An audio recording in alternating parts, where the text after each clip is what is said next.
আরে দাঁড়াও দাঁড়াও দাঁড়াও, যাচ্ছ কোথায়? যেটার জন্য আজকের এই ভিডিওটা করার আরও একটা রিজন রয়েছে, সেটা হচ্ছে এই টেডির ফেসটাকে আজকে রিভিল করবো। ভাই একবার ফেসটা রিভিল করে দাও। আজকের ভিডিওটা একটু অন্যরকম হতে চলেছে। আজকের এই ভিডিওটাতে তোমাদেরকে দেখাবো একটা টেডির লাইফস্টাইলটা কীরকম হয়, তার লাইফে সারাদিন একটা দিন সে যখন বেরোয় তার A to Z কীরকমভাবে সে কাটায়, পুরোটাই এই ভিডিওটাতে তোমাদেরকে দেখাবো। তো আজকের আমাদের সাথে যে টেডি আছে সেটার ফেস রিভিলটা আমি সবার শেষে তোমাদের সাথে করব, বাট তার আগে টেডিকে কিছু কোশ্চেন করবো আমি। আচ্ছা টেডি, তোমার এই প্রফেশনটা বা এইটা বেছে নেওয়ার পেছনে কারণটা কি? কারণটা হচ্ছে বাচ্চাদের খুশি। বাচ্চাদের খুশি হচ্ছে টাকা দিয়ে কেনা যায় না। আর আমি হচ্ছে এটা সাজি, তার কারণ হচ্ছে এই যে মুখোশটা পরে বাইরে যেটা আমি দেখতে পাই, বাচ্চারা যে আনন্দটা পায় সেটা আমার সবথেকে বড় পাওয়া। মোটামুটি আমি যতগুলো ভিডিও দেখেছি, অনেকের ভিডিও দেখি নর্মালি, অনেকে এসে ছবি তোলে, সেলফি তোলে, ভিডিও করে। এটার জন্য কি কোনো চার্জ করো তুমি? আমি কোনো চার্জ করি না, ভাগ্য থাকলে এমনি হবে, না হলে হবে না। মানে যাদের ইচ্ছা হয় তারা তোমাকে দেয়? ইচ্ছা হলে দেবে, না হলে দেবে না। আর আমার কথা হচ্ছে বাচ্চাদের খুশি হচ্ছে টাকা দিয়ে কেনা যায় না। সবসময় যে ইনকাম করতে হবে এটা কোনো মানে নেই। আমার পরে ইনকাম করলেও চলবে, এখন হচ্ছে বাচ্চাদের খুশিটা করাটা মেন। আর এই যে টেডিটা সাজো তুমি, এটা সাজার সময় বা সারা দিনের মধ্যে সবথেকে খারাপ সিচুয়েশন বা খারাপ মোমেন্ট কোনটা তোমাকে ফেস করতে হয়?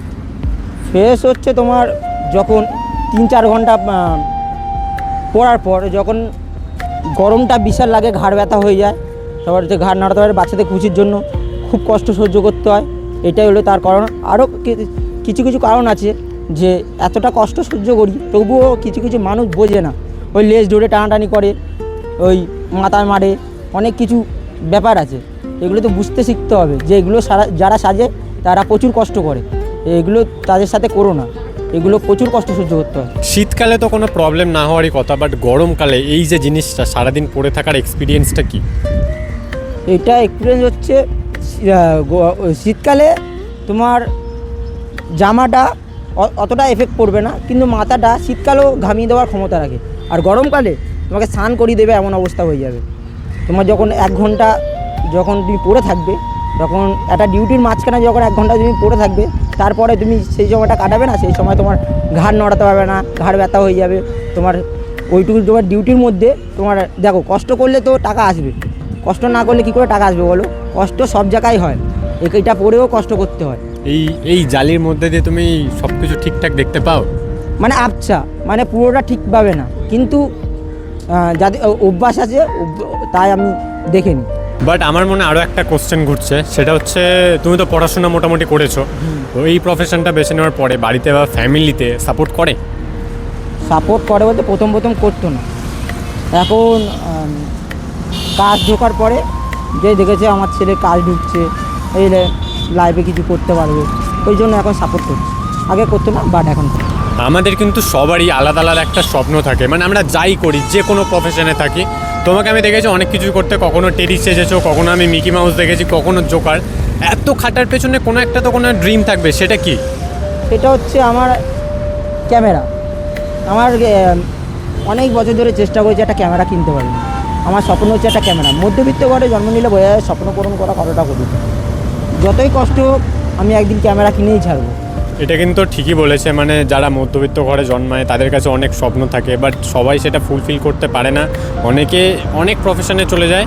বাট এই ভিডিওটার পেছনে আমার আমি তোমাদের কাছে একটাই মেসেজ পাঠাতে চাই, সেটা হচ্ছে আমরা কিন্তু রাস্তাঘাটে হোক, যারা কমেডি করে, যারা বিভিন্ন শোতে যায়, অনুষ্ঠানে যায়, আমরা প্রচুর এরকম টেডি দেখি, অনেকে নিকনেও সাজে। তাদের সাথে যারা খারাপ ব্যবহার করে, ওই যে দেখালাম আমি তোমাদেরকে কয়েকটা আগে যে ছেলেপুলেগুলো কীরকম ওর পেটে হাত বুলাচ্ছে, ল্যাজ ধরে টানছে, এটা খুলে নেওয়ার চেষ্টা করছে, এইগুলো যারা করো তাদের জন্য আমি একটা কথাই বলতে চাই, ভাই তোমরাও সবাই নিজেদের এক একটা প্রফেশনে থাকো, ওরাও ওদের প্রফেশনে থাকে, ওরা এটাকে ভালোবেসে করে, সবাইকে হাসাতে ভালোবাসে, মজা করতে ভালোবাসে। তো সেটা নিয়ে তোমরা এমনি ফটো তোলো, সেলফি তোলো, ঠিক আছে, কথা বলো তার সাথে, তার ভিতরের মানুষটাকে জানার চেষ্টা করো, এগুলো সব কিছুই ঠিক রয়েছে। বাট তোমাদের কাছে একটাই রিকোয়েস্ট, তোমরা কেউ এই মানুষগুলোকে অযথা বিরক্ত করো না, বদমাশি করো না। আমরাও মানুষ, তারাও মানুষ, তাদের ভিতরে একটা মন আছে, তারা নিজের স্বপ্নের পিছনে দৌড়াতে দৌড়াতে এই জায়গাটাতে এরকম একটা প্রফেশন বেছে নিয়েছে ভালোবেসে। তো সবার কাছে এটাই অনুরোধ, সবাইকে রেসপেক্ট দাও। একটা কথাই আছে না যে give respect and take respect, এটাই হচ্ছে সব থেকে বড় একটা কথা। এইটাকে তুমি যদি সবসময় মানো তাহলে সবার কাছ থেকে অলওয়েজ তুমি নিজে রেসপেক্ট পাবে। তো এই ছিল আজকের আমার ভিডিওটা, কেমন লাগলো তোমাদের অবশ্যই জানিও। আর সৌরভ ভাইয়েরও কিন্তু একটা ফেসবুক পেজ আছে, তোমরা ওকে ফলো করে দিও। ওর ফেসবুক পেজের লিঙ্কটা আমি দিয়ে দেবো ডেসক্রিপশানে। আরে দাঁড়াও যাচ্ছ কোথায়? যেটার জন্য আজকের এই ভিডিওটা করার আরও একটা রিজন রয়েছে, সেটা হচ্ছে এই টেডির ফেসটাকে আজকে রিভিল করবো। ভাই একবার ফেসটা রিভিল করে দাও আর তোমার নামটা সবাইকে বলে দাও। আমার নাম হচ্ছে সৌরভ ভাই। আমার ফেসবুক পেজে সৌরভ ভাই পেয়ে যাবে, ইনস্টাগ্রামও সৌরভ ভাই পেয়ে যাবে।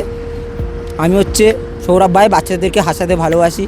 আর যারা ওকে অনুষ্ঠানে বুক করতে চাও বা তোমরা যে কোনো পারপাসে ওকে বুক করতে চাও, তাদের কন্ট্যাক্ট নাম্বার আমি দিয়ে দিচ্ছি, তোমরা স্ক্রিনে কন্ট্যাক্ট নাম্বার দেখে নেবে, ওকে কল করে বা হোয়াটসঅ্যাপ করে ডিটেলসটা দেবে। তাও ওর মুখে আমি একবার ওর ফোন নাম্বারটা সবাই শুনে নাও, 9333007128।